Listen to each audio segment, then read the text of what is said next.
Greetings, Rebel fans. My name is Jason Kelly. This is the Let's Run podcast. This is Let's Run Live. We are doing our Fresno State preview. I have been on so many podcasts this week, a couple of radio shows. And so I wanted to make sure that I gave a chance for my own channel because I feel like I've been neglecting my own podcast a little bit with the spaces and the preview shows that I've done. I did a preview with the Big Mountain podcast. I was on the Beware of the Bulldogs podcast. And so I wanted to make sure so there was something up on my channel just so that Rebel fans that are constantly refreshing their Twitter cycles and looking for news, just so you had something to listen to as a preview of my own before we play Fresno State tomorrow. So the game right now, I believe UNLV is a 1.5 point favorite. Let me check that. So I'm seeing UNLV at a 1.5. They're 1 point, so they're favored by 1.5 points. That sounds about right to me.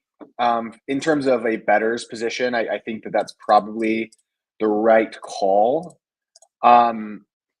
And so going into this game, the Rebels, there's going to be a lot of uncertainty around Malik Williams. There's going to be uncertainty around whether our defense is, how good our defense actually is, how we're going to be able to deal with a quarterback like Mikey Keene from Fresno, who is an excellent player, really good.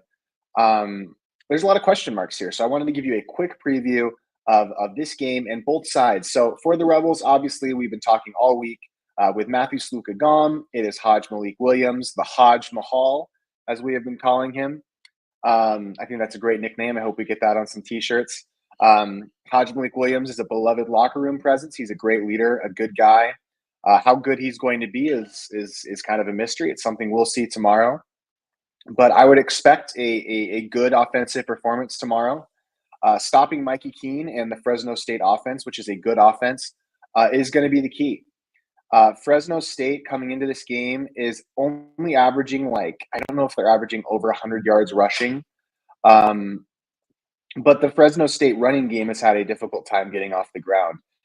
Therefore, UNLV is going to have to, one, make sure that the Fresno State rushing attack does not get off the ground.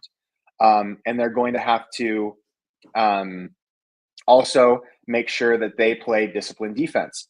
So for the Rebels, the big keys of the game are going to be, one, look for Ricky White, see what kind of production you get out of him. He's a big player, a big name. Look early. I think that there's going to be an attempt for Coach Odom to get the ball to Ricky early. Additionally, I would expect Kaleo Balangai to get a bit more. I would expect Malik Williams to play a little bit more as a pocket passer than Matthew Sluka did.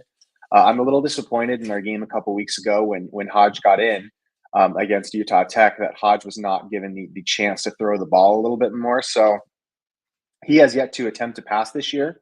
But I expect the coaching staff to be aggressive early for Hodge to rearing to get the ball downfield. I feel pretty confident that Hodge is going to have a good game. The real question is, can our defense hold up? Fresno State, their team relies on largely a trio of pretty good receivers. Let me just make sure I get their names up. So Mac Delana, he's a very good player. There's also Malik Sherrod, who is their star running back, who we're not sure he's going to be playing in this game. He is dealing with some injury issues. But for receivers, we have Jalen Moss, Magdalena, and Raylan Sharp. Those are the three primary ones. But Magdalena actually has had a better season than Ricky White has so far. So the Rebel secondary is going to have to be very focused on and disciplined. If Jalen Catalon can get an interception off of Keene, I think that'll probably get us the game. I think we'll probably win. But that's basically what this game is going to come down to. Can our defense stop the best quarterback in the Mountain West? And I think that that's pretty much undisputed at this point, that Mikey Keene, the Fresno State quarterback, is the best quarterback in the league. And so how good's our secondary going to be? How's Grimes going to be? How's Catalan going to be? How's Cameron Oliver going to be? These are all big questions. Um, I would say this is the first time that both teams have played a team of similar talent level. Actually, it's certainly the first time that Fresno has played a team that has a similar level of talent as they do. So, a lot of unanswered questions here, guys. Um, how will the defense be? How will the offense be? Do you think our guys are going to come out a little too juiced? How's the crowd going to be? That's a big question. How's the fans going to be responding at Allegiant Stadium this week? I know that I was disappointed we didn't end up in the Pac-12. The more time that has passed since that decision has been made, the more comfortable that I've gotten with it. Um, I still don't agree, but I can see where the athletic department was coming from, especially if you distrust the Pac-12, which I think is a fair assumption. And frankly, when I look at Boise State, when I look at San Diego State, and I look at those teams that are leading the Mountain West, not as much Colorado State or Fresno State. Um, whether they're right to or not, they look down on us, you know. And when you see how bad we've been at football, it's hard not to blame them for doing so. We've been terrible at football for years, um, but they're not going to respect us unless we beat them. So I think the best thing UNLV can do is, in whatever time we have in the remaining Mountain West, I think the best thing that we can do is beat the brakes off of them as long as we can, and win. And so I don't think that the players that are on this team right now particularly care at all about this Pac-12 controversy. Um, I think that whether it's fair or not, and I don't have any ill will towards Matthew Sluka. I think Sluka is a great player who, uh, unfortunate. What happened was unfortunate, and I really wish him the best. I don't have. I was pretty upset with him the night that it happened, but as time has passed, as people that have followed me and followed my content know that I am willing to say exactly what I'm thinking on Twitter. I try and keep it reasonably respectful. I try not to attack anybody personally, but I think some of my tweets about Matthew Sluka were probably a little harsh at the beginning. As were some of the tweets that I made about the athletic department. I think it was probably smarter to wait and see what exactly the terms of the contract that UNLV was signing with the Mountain West was going to be. Um, and so I don't expect the players to care about that. I expect the players to, again, nothing against Matthew Sluka. I think that there's a sentiment that the players wanted Haj Malik Williams or Cam Friel, guys who had been around the program longer, even if Haj Malik Williams was just there for spring ball when Matthew Sluka wasn't.